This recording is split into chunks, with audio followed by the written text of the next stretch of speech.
Nuestro tema en esta mañana se trata acerca del Espíritu Santo. Mis hermanos, ¿ustedes sabían que si hay un tema del cual el Señor Jesús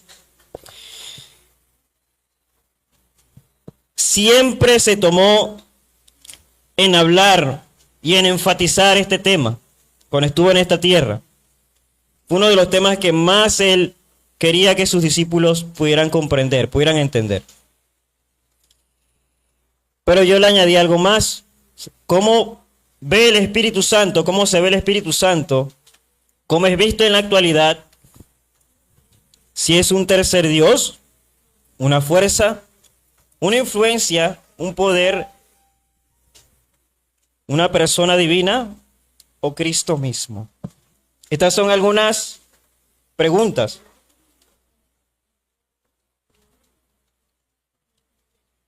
En el libro de Judas, capítulo 1, versículo 3,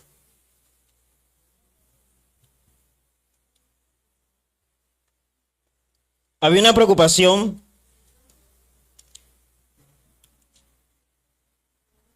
y nos dice de la siguiente manera: amados, ¿cómo dice? 1:3. El que lo tenga lo puede leer.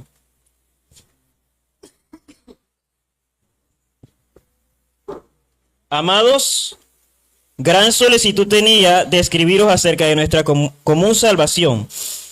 Sentí esa necesidad para alentaros a que contendáis por la fe que una vez fue confiada a los santos. Saben, a veces cuando nos metemos en este tema de la divinidad o la deidad, quizás esto, y está bien, ¿verdad? En cierta forma, porque queremos tratar de no entrar en algún terreno, en un terreno que el Señor ha dicho, no pises porque el lugar que estás pisando tierra santa es. Y pues uno es sensato en ese sentido. Pero por otra parte, también está lo que el Señor dice, y es la parte donde pues siempre yo trato de también de enfatizar a lo que dijo el Señor Jesús en el libro de Jeremías, en que se alaba el sabio en entenderme. ¿En qué se alaba el sabio? En conocer a quién, en conocer a Dios. Y también la vida eterna en el libro de Juan 17, capítulo 3 dice: y esta es la vida eterna, que te conozcan a ti, al único Dios verdadero, y a su Hijo, a quien ha enviado. Entonces el propósito en esta mañana es conocer un poco más sobre esta temática que es muy abarcante en cuanto a la divinidad del Espíritu Santo. Nosotros como adventistas, primeramente, tenemos una creencia. ¿Cuántas creencias nosotros tenemos? 28 creencias, ¿verdad? La número 2 de nuestras creencias, ahí está en la pantalla, es acerca de la Trinidad. Y este tema no es acerca de la Trinidad específicamente, que ese es otro tema, sino más bien, por el momento, enfatizar una de nuestras creencias que involucra precisamente nuestra creencia en el Espíritu Santo. Y ahora dice que hay un solo Dios Padre, un Hijo y ¿qué más? Un Espíritu Santo, una unidad de 3 personas coeternas. Noten que estas creencias no comenzaron, o esta creencia o esta idea de la Trinidad, no vino a ser una realidad, como algunos piensan o dicen que es después de 1915 que murió la sierva del Señor, o que es después de 1930 o 31, cuando sacaron lo que fueron pues las creencias fundamentales, que ahí está pues lo que acabamos de leer. Ni tampoco fue en 1980 en Dallas. En la siguiente diapositiva nosotros vemos, bueno, ahí está una parte, una creencia en cuanto a la divinidad en 1913, por solamente colocar un ejemplo, 1913. Y ahí nos decía claramente cuáles eran las creencias cardinales de los adventistas. Y dice que consistía en la Trinidad divina, y esta Trinidad consiste en el Padre eterno, un ser personal, espiritual, omnipotente, omnisciente, infinito en poder, sabiduría y amor, del Señor Jesucristo. Y dice, el Hijo del Padre eterno, por medio de quien se crearon todas las cosas y por medio de quien se logrará la salvación de los ejércitos redimidos. Y ahora dice, el Espíritu Santo, la tercera persona de la divinidad. O sea que esta creencia, esta idea que antes no era tan comprendida al principio del adventismo por nuestros pioneros, aunque sí creían en el Espíritu Santo, pero luego llegaron a comprender a medida que el Señor le iba revelando por medio de su palabra que el Espíritu Santo era una persona, ¿verdad? Era parte más que todo de la divinidad, aunque en cierta forma todavía no encajaban con la idea de que era una persona. Lo que está al lado es precisamente la creencia en el documento en inglés, y abajo donde dice principios fundamentales de los adventistas, que también está en inglés, y ese es de 1890. Noten que la declaración de 1890 viene siendo la misma que la de 1913, la que está arriba. La de arriba está la de 1913 y la de abajo está la declaración de los principios de las creencias fundamentales, pero en 1890. Porque algunos dicen no, que se cambió, cuando realmente no fue así, ¿verdad? La creencia aún era vigente cuando la profeta, cuando Elena G. de White estaba viva. Ahora, quizás con este término, y yo sé que, porque he notado a algunos hermanos pues que lo dicen, con respecto a la Trinidad, que el término no está en la Biblia como tal. Y es cierto, el término no está en la Biblia porque sencillamente es un concepto teológico que expresa, ¿verdad?, la idea o la comprensión de un grupo de tres personas, Padre, Hijo y Espíritu Santo. Pero la palabra Trinidad pues no es la única palabra que no está en la Biblia. De hecho, la palabra ley moral, y ahí va a haber un pionero que va a decir algo muy interesante acerca de unas palabras. Este es Urias Smith. Él dice, no se afirma que los términos ley moral y ley ceremonial se encuentran en las Escrituras, pero son términos convenientes para expresar las distinciones que las Escrituras enseñan claramente. Las Escrituras no usan las palabras proféticas, milenio o millennial, moral, mentales, físicas y una multitud de otros términos que son sumamente convenientes para expresar distinciones reconocidas en la Biblia a las que nadie se opone. Y esto es alrededor pues de 1870 y algo que lo escribió. Y él tenía ya la idea de que hay términos que no están en la Biblia pero que expresan una realidad bíblica. De hecho, pues la palabra, cuando se habla de la omnipresencia de Dios, esa palabra no está tampoco en la Biblia. Cuando se habla acerca de la teocracia, esa palabra no está en la Biblia, esa frase no está en la Biblia, pero expresa una idea en la Biblia. La omnipresencia de Dios, de igual forma, no está esa palabra literalmente en la Biblia, pero sí expresa una idea acerca de Dios en la Biblia. Pero resulta que se encierra mucho, se limita mucho en cuanto a la Trinidad, ¿verdad? Y inclusive muchos de estos hermanos que de hecho pues son hermanos también de la iglesia, pues creen en estos términos extrabíblicos, es la palabra correcta, ¿verdad? Porque son términos extrabíblicos. Muy bien, no es el tema acerca de hablar de la Trinidad, es otro tema. El tema en esta mañana precisamente trata acerca del Espíritu Santo como tal. Una de las temáticas hoy en día que más se discute es acerca del Espíritu Santo, aunque usted no lo crea. Nos dice el Espíritu de profecía, y en antes acabamos de leer lo que dice Lucas, que el Señor está anhelando, ¿verdad?, dar el Espíritu Santo ¿a quiénes? A quienes se lo piden, ¿ok? Y dice aquí, la dádiva del Espíritu Santo. Cristo, el gran maestro, tuvo una infinita variedad de temas para elegir. Noten lo interesante. El Señor tuvo una infinita variedad de temas que elegir y habló diferentes temas, ¿verdad? Cuando estaba en esta tierra. Pero luego dice, pero del que más se ocupó fue ¿de qué? De la dádiva del Espíritu Santo. De la temática que él se ocupó fue la dádiva del Espíritu Santo, que los discípulos tenían que prepararse para recibir el Espíritu Santo. Que cuando él se iba a ir, iba a enviar a otro, que como lo vamos a leer más adelante, que iba a venir en su lugar como representante, ¿verdad? Para fortalecerlos, para guiarlos. Y más adelante nos sigue diciendo, Jesús dio a conocer al Espíritu Santo de la promesa. Nos dice, nuevamente reitera lo mismo que ella menciona anteriormente.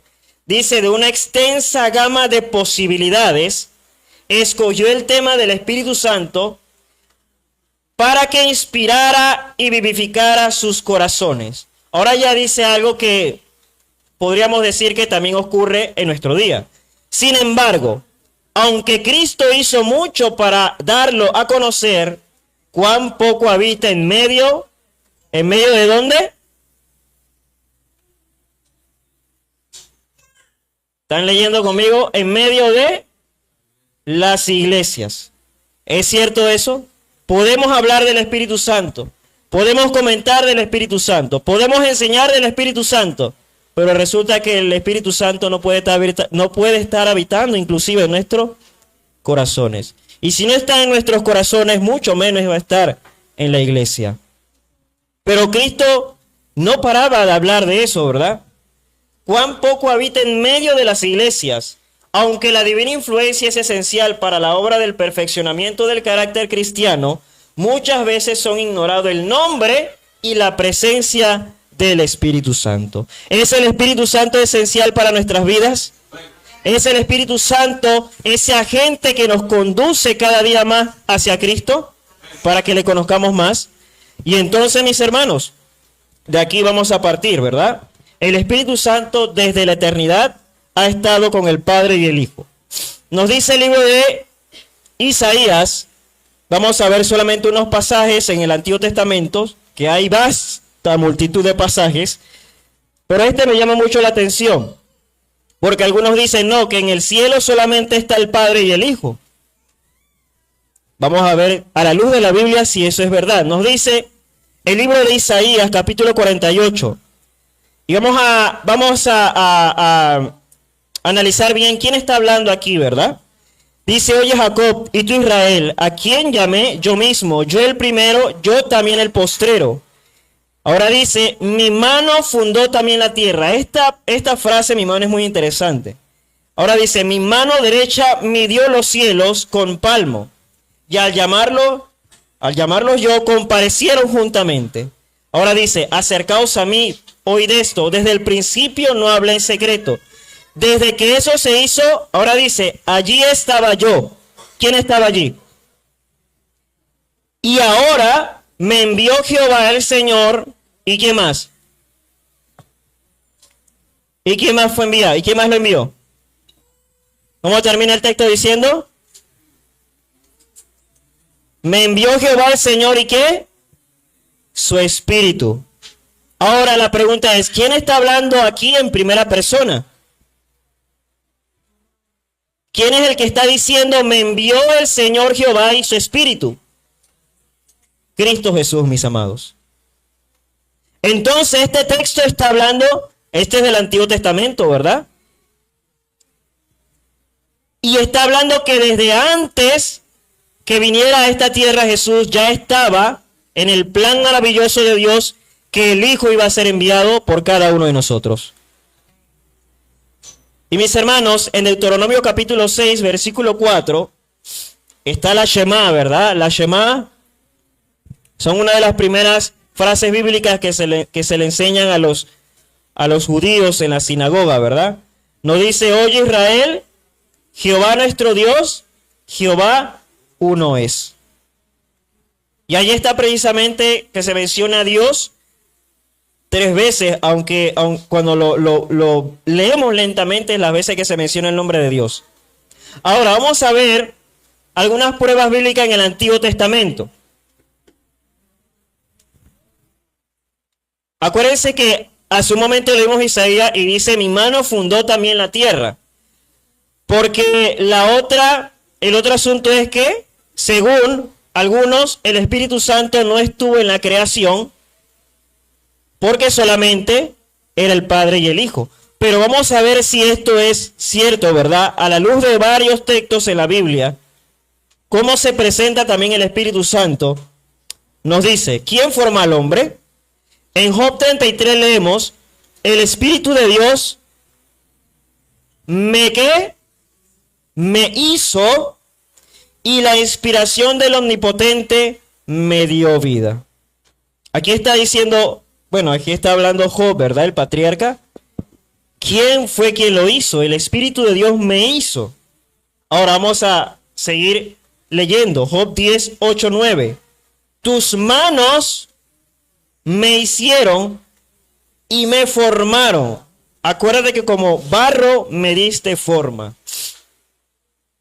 Ahora dice, la pregunta es, ¿cuáles son las manos de Dios? Miren esto es interesante, ¿verdad? No son los dedos de las manos la que moldean las cosas delicadas. Vemos a Dios que se presenta como el gran alfarero, ¿verdad? Como el que moldea el carácter, como el que transforma el carácter. Porque es interesante que el que realiza esa obra en nosotros es ¿quién? Es el Espíritu Santo. El Espíritu Santo es el que va restaurando, va modificando nuestra forma de ser a la semejanza de Cristo. En Éxodo 31, 18, vamos a leer Éxodo 31, 18. Creo que conocemos ese texto. Allí nos dice con qué Dios escribió las tablas del pacto. ¿Cómo dice?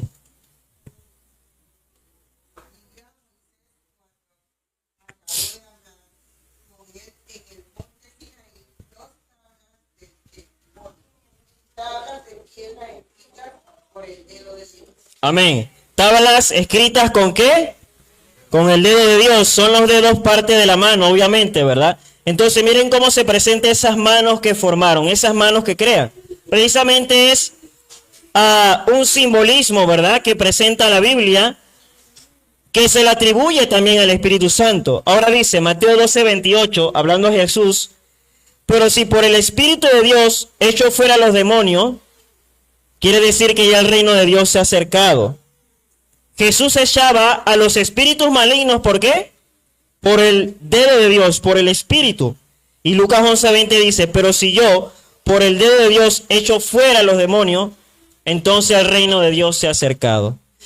Es interesante, ¿verdad? Cómo la Biblia presenta indiscutiblemente al Espíritu Santo, ¿verdad? Como un agente que crea, como un agente que moldea.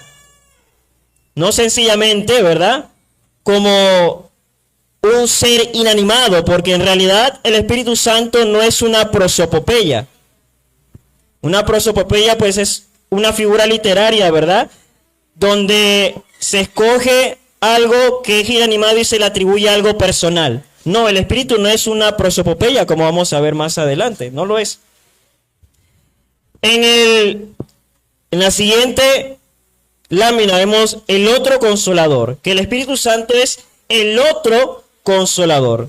En Juan 14, 16, nosotros leemos precisamente el capítulo 14, 15 y 16, fueron los capítulos donde el Señor Jesús se tomó ese tiempo para hablar y para decirle a los discípulos que el Espíritu Santo era el que vendría, ¿verdad?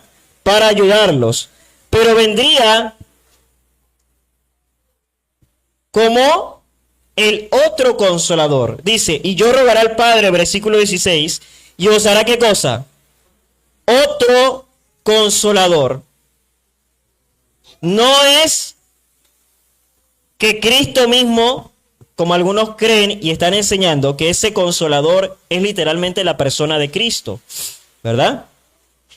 Entonces, si la Biblia dice que es otro, pero resulta que ese otro, pensando literalmente es Cristo, entonces es una contradicción, porque la palabra otro indica otra persona.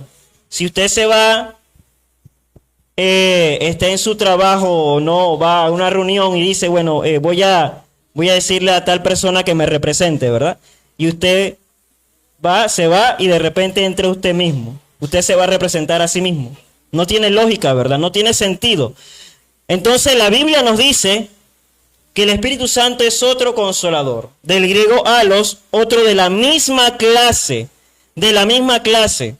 O sea, que el Espíritu Santo es una representación exacta de Cristo Jesús. En la siguiente lámina hay otras preguntas. ¿Será que el Espíritu Santo es solo un poder o una influencia o rayos de luz? Los ángeles, porque algunos creen que el Espíritu Santo son los ángeles. Algunos creen que el Espíritu Santo es la naturaleza divina de Cristo. Algunos creen que el Espíritu Santo es el arcángel Miguel. Mis hermanos, todas estas teorías circulan en el adventismo hoy en día. Una que conocemos muy bien, que de hecho, pues de esta teoría también, hermanos adventistas, inconscientemente han creído en esta teoría. Watchtower, los testigos, nuestros hermanos testigos de Jehová. La creencia de ellos nos dice, los testigos de Jehová también rechazan la divinidad del Espíritu Santo. Un libro que ellos tienen dice lo siguiente: el Espíritu Santo no es una persona y por lo tanto no es Dios. ¿Cómo dice? Que el Espíritu Santo no es ¿qué? Una persona y por lo tanto no es Dios. Es interesante, ¿no? Porque ese implicativo de persona es muy fuerte en la deidad. Porque va a implicar que es otro ser, mis hermanos, distinto al Padre y al Hijo. Pero noten lo que ellos creen, que el Espíritu Santo no es una persona y por lo tanto no es Dios. Y abajo dice, el mismo libro, Let God Be True, el Espíritu Santo es la fuerza activa, invisible de Dios, amigable, que mueve a sus siervos a hacer su voluntad. Según ellos, ¿qué es el Espíritu Santo?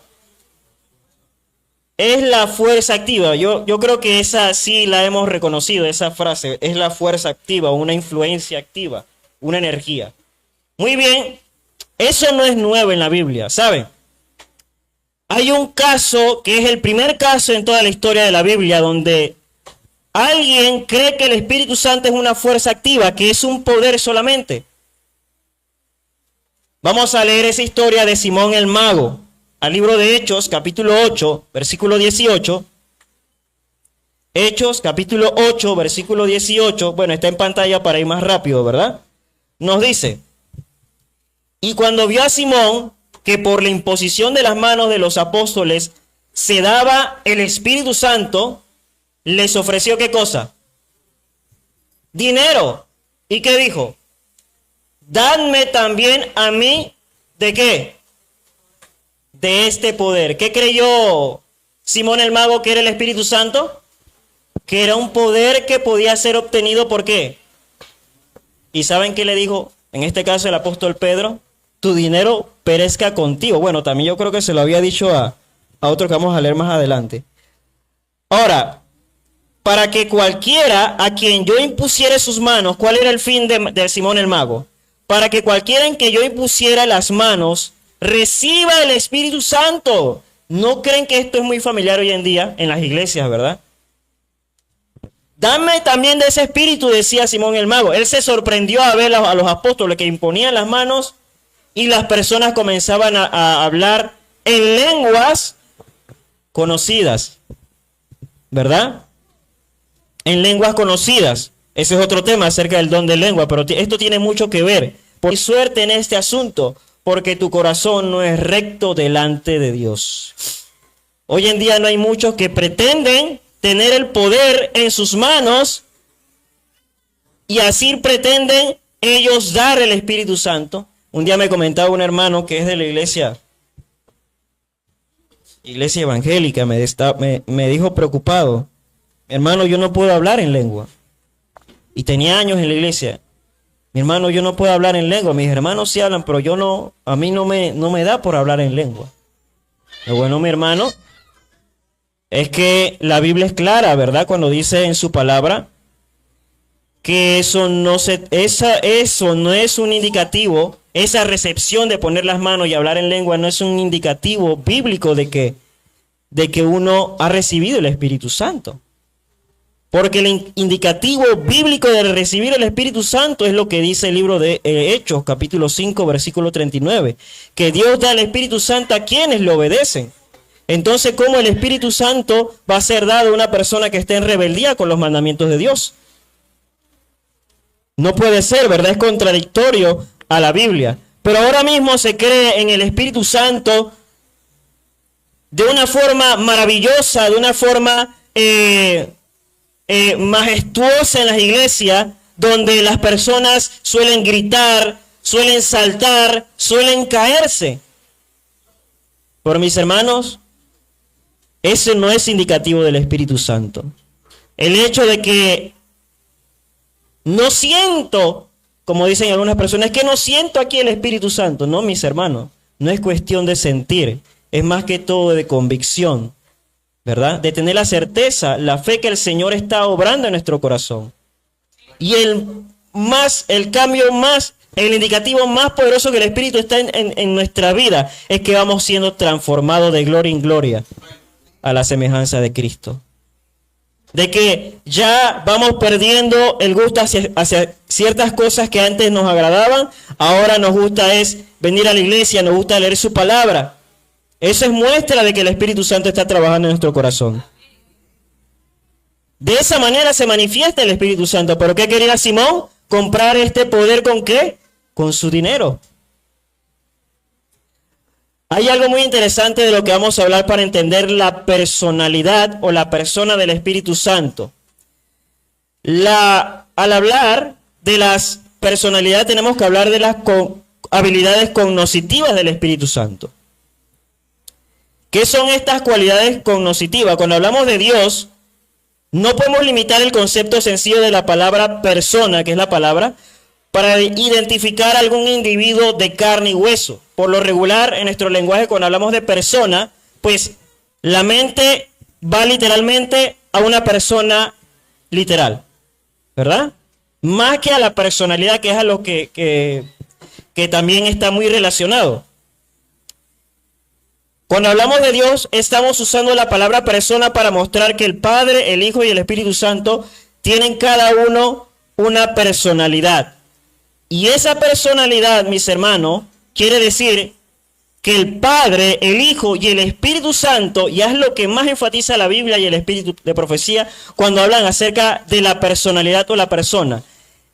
Es decir, que está hablando que estos seres personales sienten, tienen emoción, comisionan, se entristecen, tienen estas cualidades o habilidades cognitivas, ¿verdad?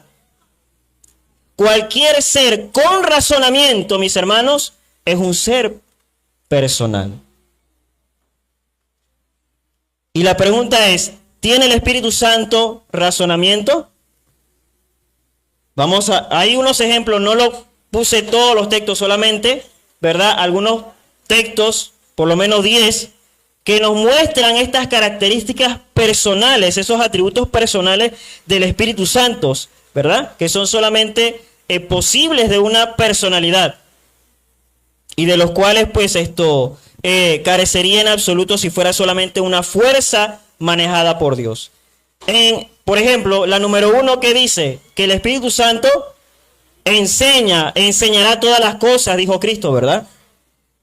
¿Qué más hace el Espíritu Santo? Impide y prohíbe. Y ahí está el versículo. Hechos 16, de 6 al 7.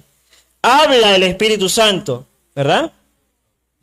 ¿Qué más el Espíritu Santo? Puede ser entristecido. No contristáis el Espíritu Santo ¿de qué? De la promesa, dice el apóstol Pablo. Comisiona, como comisionó, ¿verdad? A los discípulos en Hechos 13, 2. ¿Qué más? Convence de pecado, de justicia y ¿de qué? de juicio. ¿Qué más? Concede, permite. Hechos 2:4. Toma decisiones, llama e intercede. El Espíritu Santo también intercede por cada uno de nosotros. No como Cristo, ¿verdad? Que presenta su sangre, como dice el Espíritu de profecía. Pero el Espíritu Santo también intercede con gemidos indecibles, dice la palabra de Dios. Ahora, noten esto interesante. No quiero sacar tanto de contexto, solamente unos minutos logré para no tampoco irme más allá del tema de una persona que es muy influenciador, ¿verdad? Con esta temática acerca de que el Espíritu Santo precisamente no es Dios, y va a decir también que que Dios, que solamente Dios el Padre es Dios. Mas sin embargo, el Hijo no es Dios en su máximo sentido y tampoco el Espíritu Santo. Vamos a escuchar un poco, yo creo que se puede poner. Así que dice, debe ser una persona divina, además, porque en caso contrario no podría escudriñar los secretos que están ocultos en la mente de Dios. ¿Quién de los hombres sabe las cosas del hombre sino el espíritu del hombre que está en él? Así tampoco nadie conoció las cosas de Dios sino el espíritu de Dios. Fíjense que nuevamente Elena G. White dice que el Espíritu Santo tiene que ser una persona, porque si no, no podría escudriñar los secretos que están ocultos en la mente de Dios, y vuelve a poner a Dios como una persona diferente al Espíritu Santo, ¿sí? Obviamente cuando ella dice Dios siempre se está refiriendo al Padre, ¿sí? Entonces dice, el Espíritu Santo es una persona así como Dios es persona. Eso ya tendría que terminar por lo menos, o por lo menos poner en tela de juicio la doctrina trinitaria en la mente de los trinitarios adventistas, porque esa expresión no tendría ningún sentido. El Espíritu Santo no es una persona como Dios. Deberíamos decir, el Espíritu Santo es la persona de Dios, es Dios mismo, pero no dice eso.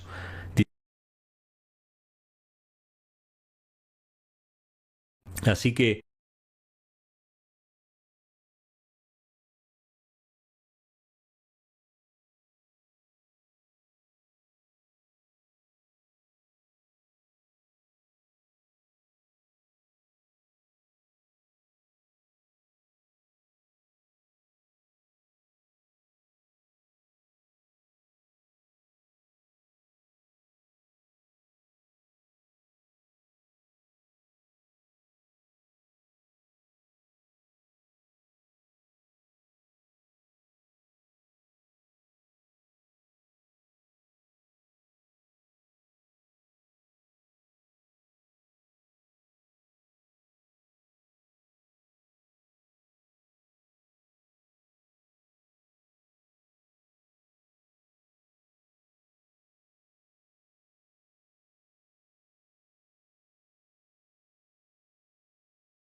Él menciona que Dios, que Elena G. White al hablar de Dios siempre hace referencia sola y únicamente al Padre.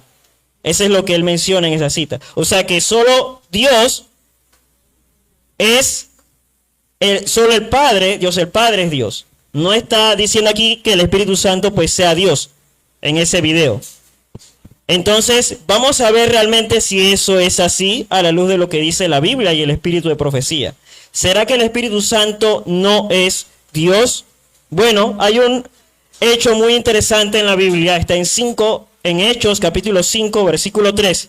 El Espíritu Santo, ahí se menciona, dice, en el caso de Ananías y Zafira, Pedro le dijo, Ananías, ¿por qué Satanás ha llenado tu corazón hasta inducirte a mentir al Espíritu Santo? Note, aquí está que se puede mentir al Espíritu Santo. Una cualidad personal, un atributo personal.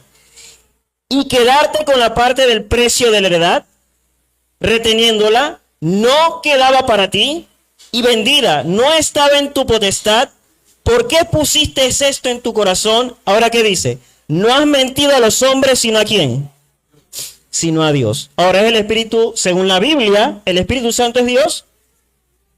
Claro que sí, porque no está mintiendo a los hombres, sino a ¿quién? Sino a Dios. Y aquí el contexto está hablando acerca del Espíritu Santo. Elena G. de White, en una carta, 1892, nos dice: y el Espíritu también ayuda en nuestras debilidades, y el Espíritu Santo, ¿siendo quién? Siendo Dios, conoce la mente de Dios. Por tanto, en cada oración nuestra por los enfermos y por otras necesidades debe tenerse en cuenta la voluntad de Dios. Y ella está citando Romanos 8:26. Y ella dice: el Espíritu Santo siendo Dios. O sea que no había ningún problema para ella en que el Espíritu Santo sea Dios, igual como el Padre es Dios, igual como Cristo es Dios, Emmanuel, Dios con nosotros. Y conjuntamente, mis hermanos, estas tres personas conforman la deidad divina. Una unidad perfecta, ¿verdad? En carácter, en propósito. Entonces, tanto la Biblia como en el espíritu de profecía discrepan con la idea de que solamente el Padre, porque esa es la otra idea, solamente el Padre es Dios. Y el Hijo lo ven el Hijo como un hijo literal, como un hijo engendrado solamente. Y ese es otro tema acerca del engendramiento del Hijo, muy interesante. Pero aquí claramente hemos visto esos dos puntos. Y tenemos pues la deidad del Espíritu Santo, tenemos amplios pasajes de la Biblia, ¿verdad? Con respecto al Espíritu Santo como Dios. Por ejemplo, en Hebreos 9:14 nos dice que es eterno como Dios. En Salmo 139 es omnipresente como Dios. En 1 Corintios 2:10 nos dice que es omnisciente como Dios. En Salmo 139 nos dice que es omnipotente. Job, como leímos, 33 y Salmo 104, que es creador como Dios, que es recreador como Dios. Juan 3:5.7, que es Jehová como Dios y comparece, como lo comparamos con Jeremías 31:33. De igual forma menciona lo mismo. Entonces, mis hermanos, todos estos atributos también son para el Espíritu Santo. De hecho, no solamente Elena G. de White no tuvo problemas con que el Espíritu Santo sea Dios. Solamente quiero dar el ejemplo de un pionero, un pionero de la segunda generación de los pioneros, el hijo de John Wagoner. Este es Elliot John Wagoner, hijo, y él dice: así que nunca intente enseñar ninguna teoría de la deidad o decir qué es el Espíritu Santo. Miren el punto interesante. Él está diciendo: nadie intente enseñar alguna teoría con respecto al Espíritu Santo, ni estén enseñando qué es el Espíritu Santo, ¿verdad? Y luego él dice: el Espíritu, Él es el Espíritu y eso es suficiente. Miren que él no quería ir más allá. Dios no ha establecido ninguna teoría de su existencia y deberíamos no hacer ninguna. Ahora dice: sabemos que Dios es y podemos conocer por experiencia la presencia y el poder de ¿quién? Del Espíritu Santo. Él estaba no entrar en teoría o especulaciones de quién es el Espíritu Santo. Y eso es lo que está pasando hoy en día. Algunos quieren decir: bueno, el Espíritu Santo es el Arcángel Miguel, el Espíritu Santo es el ángel Gabriel, el Espíritu Santo es literalmente Jesús, el Espíritu Santo son los ángeles, el Espíritu Santo es la naturaleza divina de Cristo, pero inconscientemente se está especificando la naturaleza del Espíritu Santo y se está limitando la naturaleza del Espíritu Santo. La naturaleza del Espíritu Santo no la podemos definir, mis hermanos, con nuestros términos ni con nuestra comprensión humana. Ahí sí no nos podemos meter, mis hermanos. Por eso dice la sierva del Señor, y ya estamos terminando: no es esencial para nosotros ser capaces de definir con precisión qué cosa es. ¿Qué es el Espíritu Santo? No somos capaces de definir. Cristo nos dice que el Espíritu es el Consolador, el Espíritu de verdad, el cual procede del Padre. Asevera claramente tocante al Espíritu Santo: en su obra ha de guiar a los hombres a toda la verdad. No hablará de sí mismo. La naturaleza del Espíritu Santo es un misterio. Los hombres no pueden explicarla porque el Señor no lo ha revelado. Así que no podemos decir que el Espíritu Santo es esto, que es lo otro, porque estamos cayendo, ¿verdad?, en lo que el Señor ha prohibido, en un misterio que el Señor no ha revelado en su palabra, pero que es esencial saber para nosotros que el Espíritu Santo es nuestro consolador, que el Espíritu Santo es nuestro santificador, que el Espíritu Santo es el agente que nos va a llevar cada día a conocer más de Cristo Jesús. Y que el Espíritu Santo va a ser derramado, mis hermanos, sin medida, con la lluvia tardía. Y eso es lo que nosotros debemos saber, que el Espíritu Santo va a ser derramado y va a ser tan poderoso que te puede utilizar a ti y a mí para el mensaje que se dará en el tiempo del fin. ¿Y por qué no se puede decir específicamente qué es el Espíritu Santo? Porque el Espíritu Santo se manifiesta en la Biblia de diferentes maneras. Con la siguiente diapositiva ya, Eduardo, la siguiente diapositiva, ven en las formas como encontramos el Espíritu Santo. Vemos que se presenta como un emblema, como una paloma, como agua, se representa también como aceite, se representa como el sello de Dios.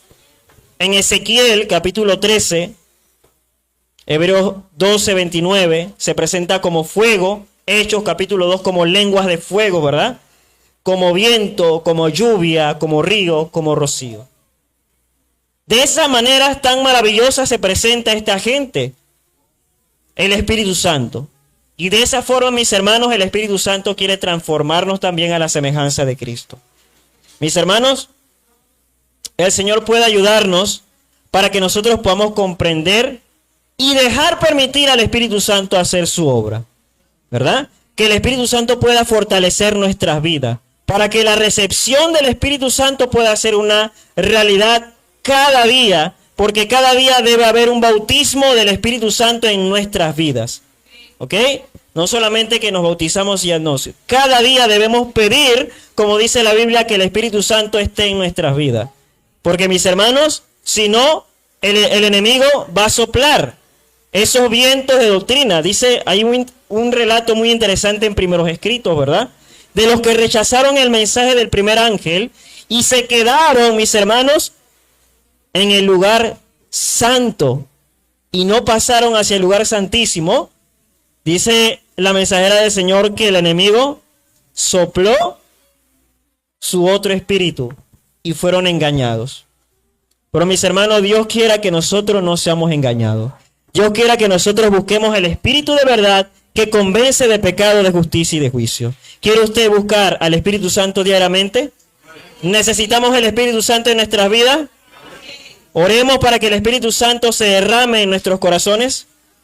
Que eso pueda ser cierto cantando este himno 190.